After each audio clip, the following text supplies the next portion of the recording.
Hey everybody. So I want to talk a little bit about the personal journey that I've been on with regards to a lot of my personal beliefs and that sort of thing lately. First and foremost, if you'd like to support the channel, please consider becoming a donor at patreon.com/JordanOwen42. Or yeah, I'm also, people have asked me if I could set up a subscribe link for on YouTube, subscribe option on YouTube for people that don't have Patreon. And I will look into that and get that set up as I have the time. But for the time being, if you'd like to support the channel, which would really help me out a lot, patreon.com/JordanOwen42 is the place to do it. Anyway, I pissed off a number of people in the kind of free market libertarian spheres that I've traveled in probably, for about the last 15 or so years of my life with my comments about Luigi Mangione and Brian Thompson, and how if I can't outright, even if I don't come right out and cheer for Luigi Mangione killing Brian Thompson, I at least can't I can't disagree in principle with the problem here and that sort of thing. And I have to, as I've thought about it, I've thought about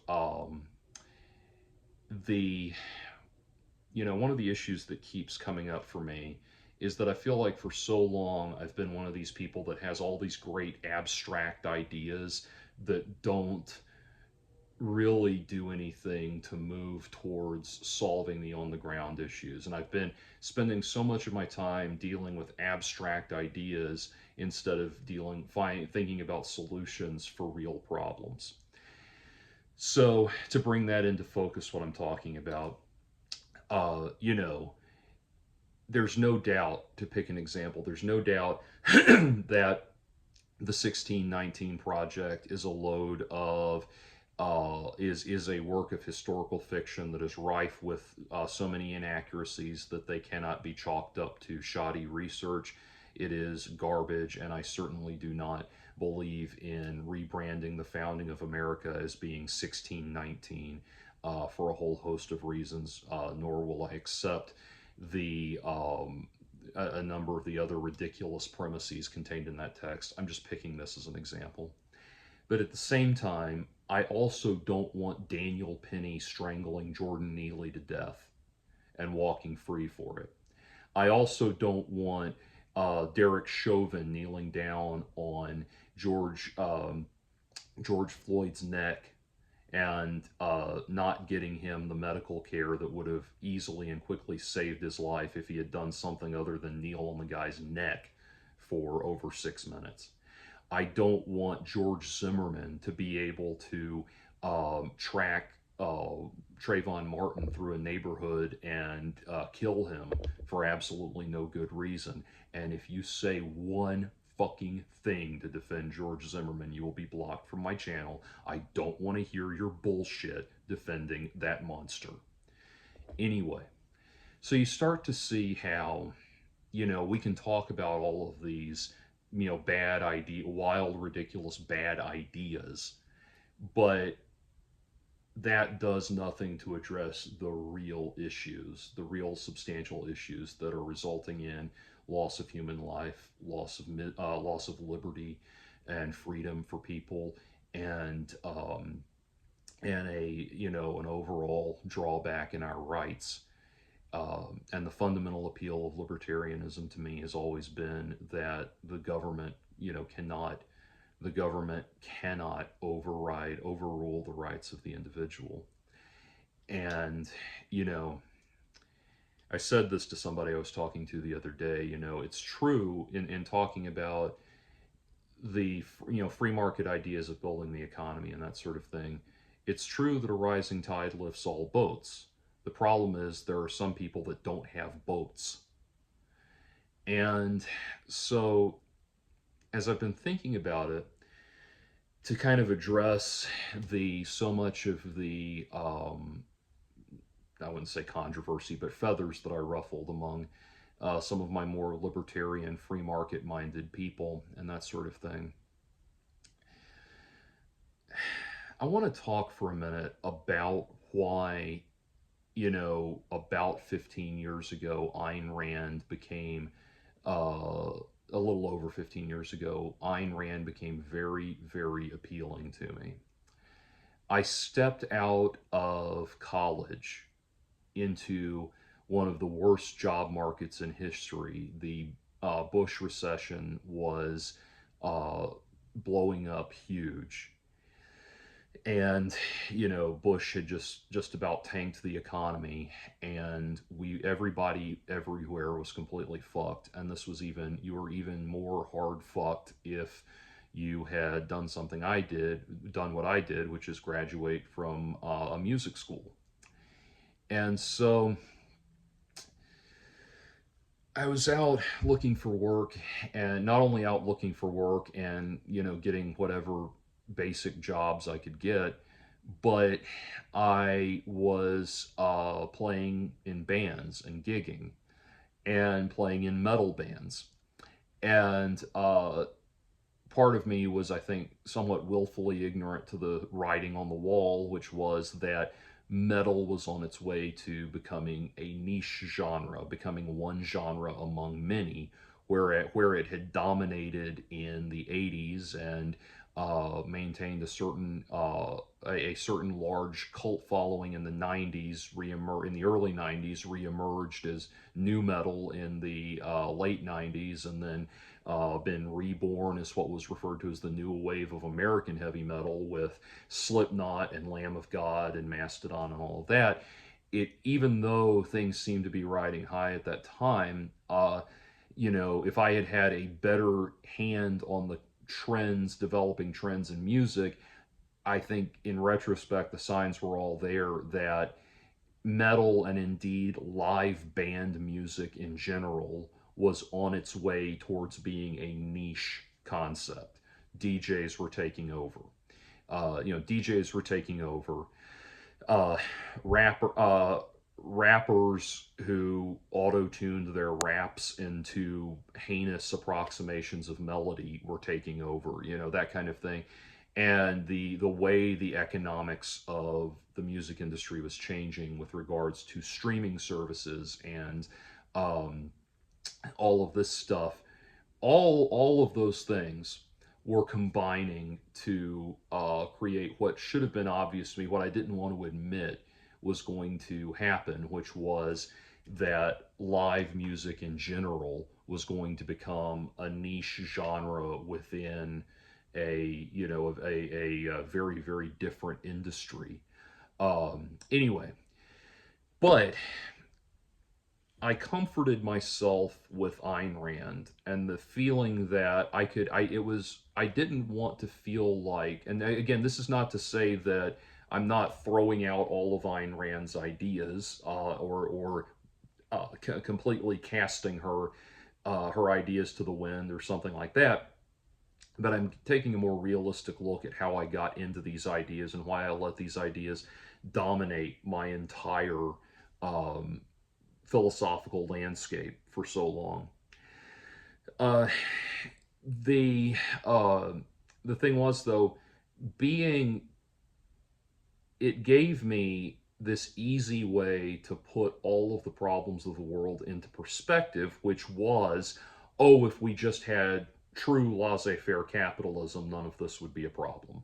All of these problems would evaporate. Now, there is that again. That's not to say that there are not facets of government regulation and that sort of thing that, and government involvement in the housing market that precipitated the crash and everything. That's all of that is true, but my on a more personal level, my reason for getting behind it was because it gave me an ability to feel like I was not really a part of this horrible thing. I had, I knew the inside track. I had seen the Matrix. The term red pill was about to blow up big in internet communities, but I had seen the Matrix, and I was not seen the Matrix as in seen the movie. I mean seen the Matrix as in what that concept means within the context of the movie itself. I had seen the system for what it was, and there was a very specific reason that Ayn Rand's ideas became interesting to me, or became appealing to me, which was the metal bands that I was playing in at the time, and you know, the metal music that I was making and everything. I went out to you know, with bands and started playing in clubs professionally, and there was a very different landscape at the time.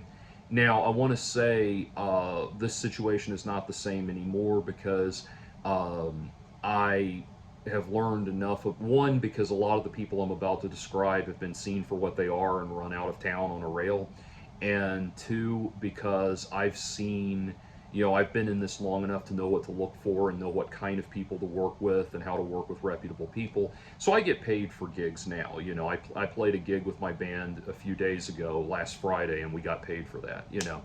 And that kind of thing. I know who to work with, and what people are accountable, and what people do good business and that sort of thing. But we started playing, and I started playing in bands, and I was not, you know, I found very quickly the easiest way to get into a playing band situation was to not be the one that started it myself. Because, you know, get into a situation that was already rolling and somebody else was already, you know, working the business end of it. And so I would get into bands, not really having the rank I needed to stop and say, nope, we're not doing this. This is a bad idea. You know, instead it was more like, okay, we defer to this guy whose hand, you know, it's his band. It's this, you know, it's his. He's been tasked with the business end of it, that kind of thing. And if you want something different done differently, you have to go through him. And so we started. I started interacting with club owners, and we would have situations where it's like we go to get paid, and it's like, you know, they've agreed to pay you $50 or something, $100, whatever, whatever amount. You go to get paid, and they say, "Oh yeah, man, sorry, we decided not to pay anybody tonight."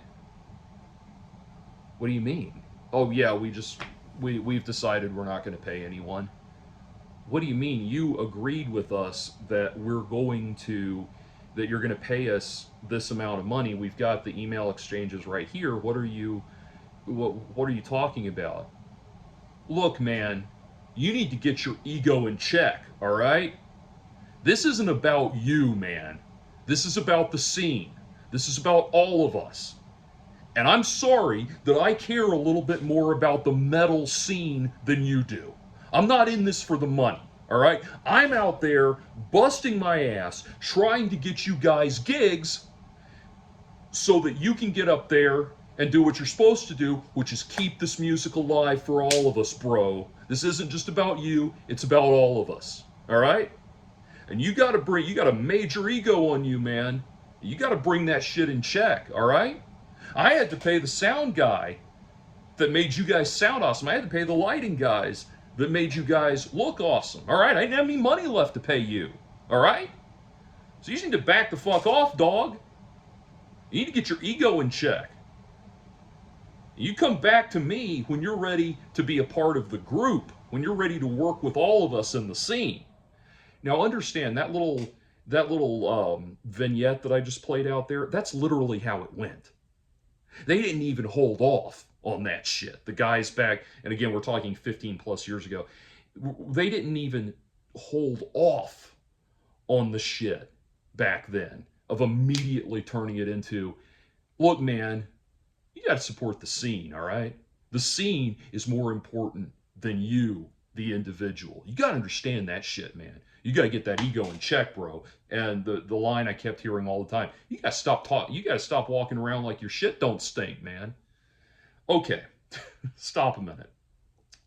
You can start to understand why, to a young, naive, very nerdy, very introverted, and very autistic, and yes, if you're just joining us, yes, I mean autistic as in I'm literally autistic. I don't mean that as an epithet. Person, they might hear that and look at the teachings of Ayn Rand and think, ah, these people have been consumed by the collective. They've been consumed by collectivism. And I am the proud Howard Rourke, the John Galt, the that guy from Anthem, all of these characters. I'm that guy, the bold individual, the visionary that sees beyond this collectivist madness. Now, here's the thing. You don't have to invoke Ayn Rand, and you don't have to read Atlas Shrugged multiple times, as I have. You don't have to do all of that to see through what this shit is. Those guys are bullshit artists. That's all it was. And, again, I want to make clear things are very different now. I'm not casting aspersions on anyone that I've dealt with in the last, in recent memory. Like, all of these people that I'm talking about, this was 15 or so years ago when I was just getting my feet wet. More than 15 and more years ago when I was just getting my feet wet as a professional performing musician.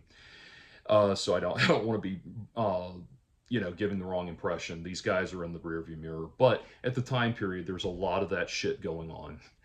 And, again, those guys are just bullshit artists. They're just coming up with reasons not to pay you and guilting people, putting people on a guilt trip and putting them on the defensive is a great way. And it's something that sociopathic people do all the time is scold you for how dare you want something that was totally reasonable that we all objectively agreed to. How dare you put this upon me? That's just what sociopathic people do, and they gravitate towards positions like that where they can get what they want by manipulating people. Anyway, but that made it very appealing to me, and it's one of the worst guys, if not the absolute worst guy that I dealt with back then. And he is such an egomaniac that I would not be surprised at all if he saw this video 15 plus years later and started making noise about it again. But one of the worst guys in that regard that I dealt with was this one that kept wanting us to play shows, kept booking us for shows, and he booked us for 4 shows in a row, and they all got canceled the day of. The last one that he booked us for that got canceled the day off, where I finally said, guys, we can't get involved with this idiot anymore. We need to just not do this. He sent out a message to everyone, emailed everyone saying, yeah, the show's canceled tonight. I have to work or I'm going to get put in jail for not paying child support. Anyway, but that guy actually messaged me one time. He messaged the band account and I responded to it. But he messaged us and said he had a gig for us that was 4.5 hours away driving. And the pay was $50 and all the pizza we could eat. All he asked was that we try to pre-sell tickets. Okay. I wrote back to him and I said, look, man, if we were to do this show, we would have to, you're talking about getting at least 3, maybe even 4 cars full of people and equipment down to a club that's 4.5 hours away. $50 would not cover gas in one direction for that. We would have to get down there and get back. Furthermore, it would be highly ill-advised of us to drive 4.5 hours down and 4.5 hours back, and in one day, in one sitting. So we would also need to be covered for hotel rooms, and yes, there's things where you can crash on somebody's couch, but we don't know anybody in this area, so we would have to be covered for at least 2 hotel rooms. So you're looking at about $300 to $350, most likely, just to make it happen. And we need more on top of that to turn a profit. And I was trying to explain this to him because it's like we keep getting bothered about these ridiculous things that he wants us to come play, and I haven't been able to convince everyone in my band that I'm in that this is not a good idea. So I'm just trying to deal with the guy directly. And so his response to that was to, of course, bless me out, and then he goes and starts calling all of the local venues. We didn't know he did this, but he went at first, but he went and called all of the local venues, and we couldn't get booked. We were blacklisted for a period of like a couple months, maybe about 2 or 3 months, where all we could get were like, gigs in like, all ages clubs in, teen centers in, East Chitlin Switch, Georgia, in the middle of nowhere. Like Atlanta was suddenly closed off to us. And finally, we found out that what had happened was he had gone and called all of the venues in town and told them, don't book these guys because they're really arrogant. They think they're better than everybody else. And he said, they're going to ask you for like between $300 and $500 just to do a show, and they won't even try to sell tickets, which is a gross misrepresentation of what I told him. What I was trying to tell him was trying to explain to him that we can't participate in these things that are only going to cost us money. Obviously, it's a very different story if we're driving, 3 miles across town to play a gig at a local nightclub. But that's a very different matter. It does not have anywhere near the overhead and expenses. And so finally we were able to, form better connections and get working again. And they kind of understood, okay, these guys are not assholes. They're not trying to be really trying to be difficult. But guys like that, and I'll give you a quick, I'm going to get back to my subject at hand, but I'll give you a quick epilogue on that specific guy. The reason that he's not in business anymore, not long after he tried to fuck us over, we got under management, a new management, and that person was awful too, and we had to get out of that. But not long after he tried to fuck us over with all of this shit, he booked a gig. So he had been booking like nationally touring acts, and he would bring in bands. I would hear people say, "Yeah, I went to see such and such band, and I was really surprised that a band that big would play at this little bar and grill in the middle of the North Georgia mountains." I'm like, "Yeah, that's because they got with this bullshit artist that doesn't know what he's doing." But anyway, he booked a gig in Atlanta for this new metal band that they were never that, I'm not going to say who it was, but it was a new metal band that was, on the scene for like 5 minutes at the height of new metal and vanished very quickly. But that is, getting that level of exposure and everything, having your flash in the pan, 5 seconds of success, if not 15 minutes. That garnered them enough of a following that they could tour full time and tour professionally and everything. And so he booked them to play in Atlanta and brought them in and sold a bunch of tickets, packed out the house, and then canceled the gig the day of. Not just the day of, but with people waiting in the audience for the show to happen. He canceled the gig because, I shit you not, and I quote, the guy with the PA didn't show up. And so he, and so this band that's nationally touring act that he had brought through said, okay, first of all, you owe everybody a refund. This looks really bad for us if you don't refund the money. Like he vanished. He completely disappeared with the money, took all the money with him. And they went publicly said to the fans, like, look, we don't know what's happened with this guy. We're sorry. We were here ready to play the show. He fucked up. He owes you a refund. And not only that, he owes us our kill fee. He contracted to pay them a kill fee where they'll receive a certain amount of money if the show doesn't happen for reasons outside of their control, or within his control, rather.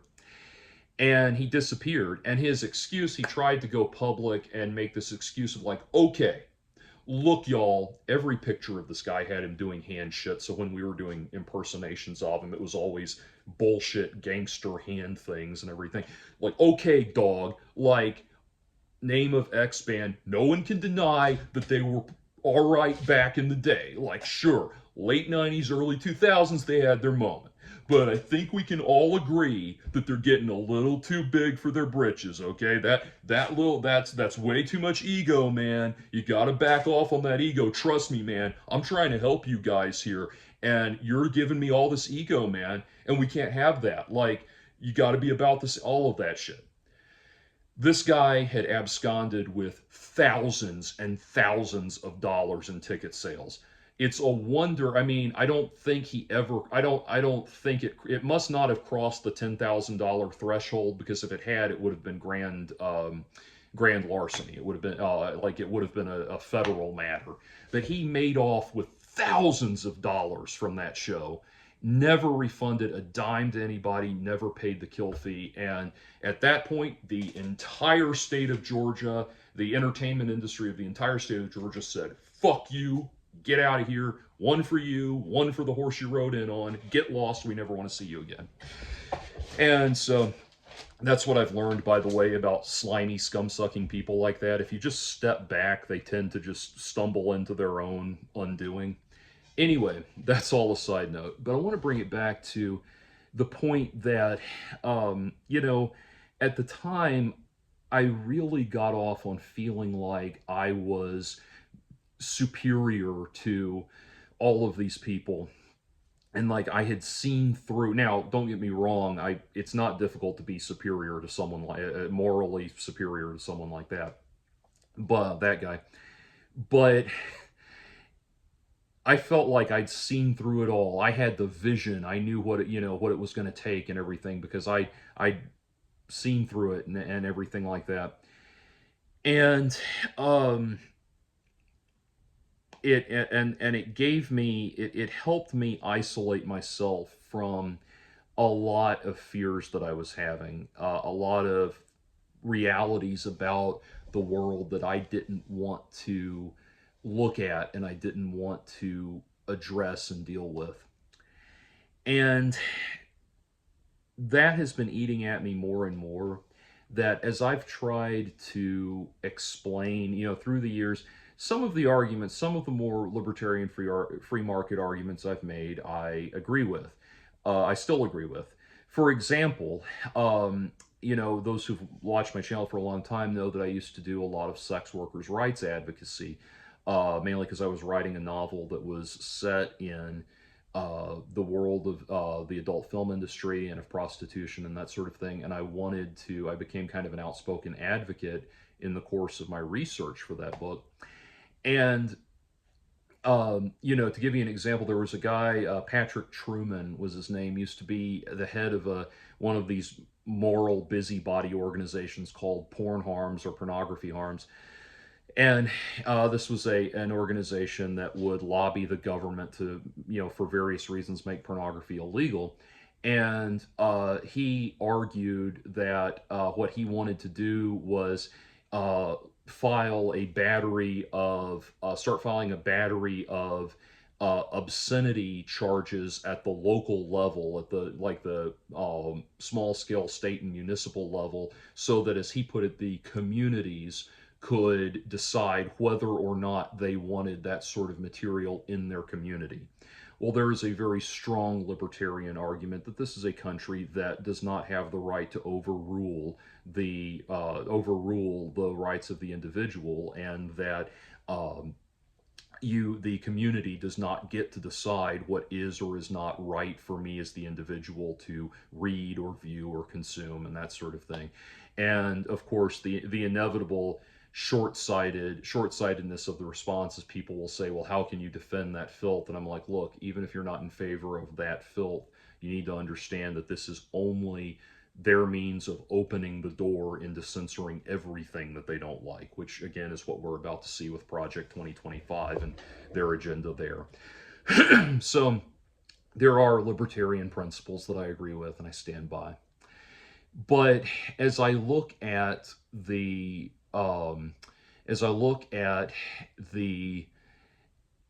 killing of Brian Thompson, what I have to think about is this. I think about Ayn Rand's principle of non-aggression that, as John Galt puts it in the speech in Atlas Shrugged, so long as men wish to live together, no man, do you hear me? No man may no man may start the use of physical force against others. And so whatever you do in all of your interactions with others, you cannot initiate the use of physical force. And there are rational applications of that philosophy and appropriate applications of that philosophy. The problem is that you find yourself in a situation where philosophical, in terms of the ethics and philosophy of the situation, you find yourself in something like this, where you've got a situation that on its face violates that principle. Luigi Mangione violated the non-aggression principle against Brian Thompson, in the sense that Brian Thompson posed him no immediate physical threat whatsoever, and he initiated the use of physical force. Yet Brian Thompson's behavior, and I talked about this in other videos with the banality of evil, Brian Thompson's behavior is undoubtedly responsible for untold thousands, if not millions, of deaths of people, of coverage that he's denied. What he does, he is in the business, make no mistake about it, he is in the business of deriving a profit from letting people die, from not covering their medical costs, helping to cover their medical costs as he promised. And I understand that there are all kinds of abstract ideas that make sense in the abstract about how, how a truly free market system would not allow for this, and people like Brian Thompson would not be able to lobby the government to get the support they need to screw people over this way, et cetera, et cetera. I get that. The problem is that not only is that entirely in the abstract, but the people like Brian Thompson who are benefiting from the system as it's currently in place, they've taken great pains to ensure that that sort of thing never happens. It is never going to be as simple as, let's just elect the right free market, Republican or whatever, and he'll pull out all the stops and everything will flow like it's supposed to. It's never going to be that simple. It's like Bill Maher said when Mitt Romney was running for president. He said that, and I'm paraphrasing, that the thing about what Mitt Romney tells people and what rich people like Mitt Romney tell the common man, the common woman, is, look, I know the secret to being rich, and if you make me president, I'll tell you what it is. And it's bullshit, and that's bullshit. They have no reason and no impetus to make you wealthy alongside the rest of them, none whatsoever.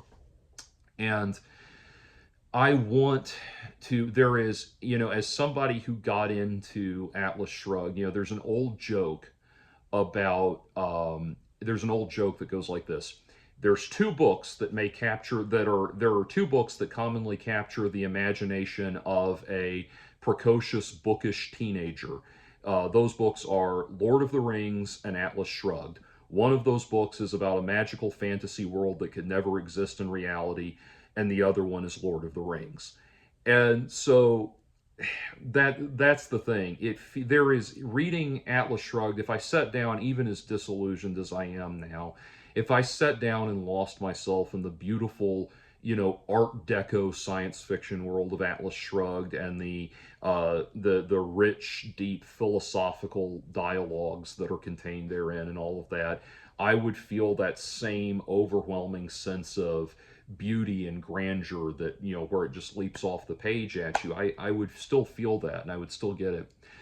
But the reality is that Brian Thompson was not John Galt. He was not a brilliant innovator who was being unduly held back by the envious contempt of the collectivist masses, and if only we could respect the brilliant things that he's doing and help him throw off the corrosive controls of the government, he could truly deliver what what his brilliant innovations would give us all and all that stuff. Brian Thompson was not that person. Here's what Brian Thompson was. there is an old philosophical problem that says, or an old philosophical thought experiment that says,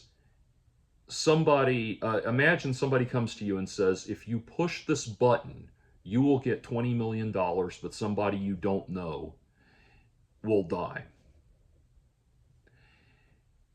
And we're supposed to, stop and think about the implications of that and everything.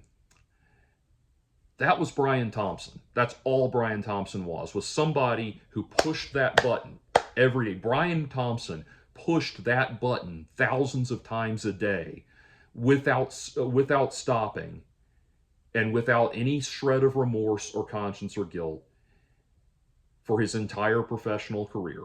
He just kept pushing that button repeatedly as many times as he could every day. So you have a situation where two evils have occurred. A man has killed someone that bore him no immediate physical threat whatsoever. And the slaying of a man who is responsible for gleefully and happily profiting off of mass death that borders on a human rights violation if it's not already there. And so Ayn Rand's philosophy does not provide for anything in this situation except the usual, if only we had thrown off the corrupted government and the state and everything. And I've been getting people writing in and saying, yes, it's horrible, but the people are only offering statist solutions. Well, that's kind of because there aren't any non-statist solutions.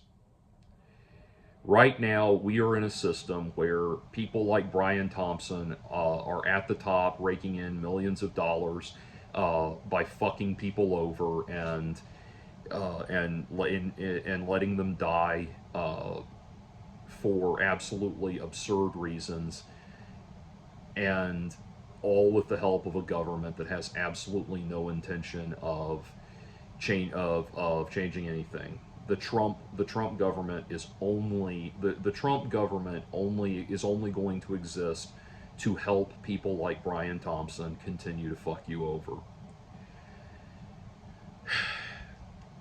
This is the world we exist in now. And so while it would be, while it would be wonderful if businesses were in theory, I should say, it would be wonderful if businesses were internally self-regulated with the fear of bankruptcy and going out of business, keeping them in line, and they were truly beholden to their customers as they would be in a free market environment. I'm sorry, but I just can't continue to shoulder the overwhelming burden of denial that places on my shoulders. How much, after a certain point, I have to be honest with myself that all of my crowing about, things would be so much better in a free market environment and everything is just me sticking my fingers in my ears and saying, la la la, I can't hear you, la la la. And that's where it's at. I'm sorry, but we are in a very dark time, and I am at a very different point in my life where while I still have my goals and my ambitions and things I would like to do with my life, I'm too old and too matured and too disillusioned to continue thinking that I'm going to be Howard Rourke standing up to the collective. I can't continue to do Ayn Rand cosplay when real problems are going unaddressed and the things I believe in are the things I purport to believe in are only being invoked when the wealthy elites need to galvanize people into not turning on them. It's kind of like what happened with the Tea Party, where the Tea Party shows up and they want to start touting free market principles and everything, and it's like, and I said back then, I said, this is just going to be the GOP rebranded, and that's all it was. It just instantly went back to being, for 5 seconds, the Tea Party cared about the free market, and then it just became the GOP. It shored up a bunch of people, brought a bunch of people in, and then just turned back into the GOP. And that's all that's ever going to happen with these ideas that I like so much in the abstract. All that ever happens is occasionally it becomes useful for the um, for the cronyist the social conservative cronyists to try to deflect criticism by espousing some free market principles, and everybody says, ah, yes, very wise, and votes Republican again, and then they go right back to being the same fuckover artists they always have been, the same people that are like that scumbag concert promoter I described earlier. So that's where we're at now. I don't want, the best I can tell you is I don't want to be in a situation where a nice young college kid with his whole life in front of him feels like he has to gun down somebody in cold blood on the sidewalk to make a difference in the world. I don't want to live in that world. That's the best I can tell you. The reality is that I do. So, it's funny. I'm tempted to close this by saying, who is John Galt? But that term doesn't fit with the term doesn't fit anymore. So anyway, here's hoping we can find something that gives everybody the help that they need and the leg up that they need without forgetting that we're all unique individuals that need to have our own individual rights honored. Hopefully, we can find something that works.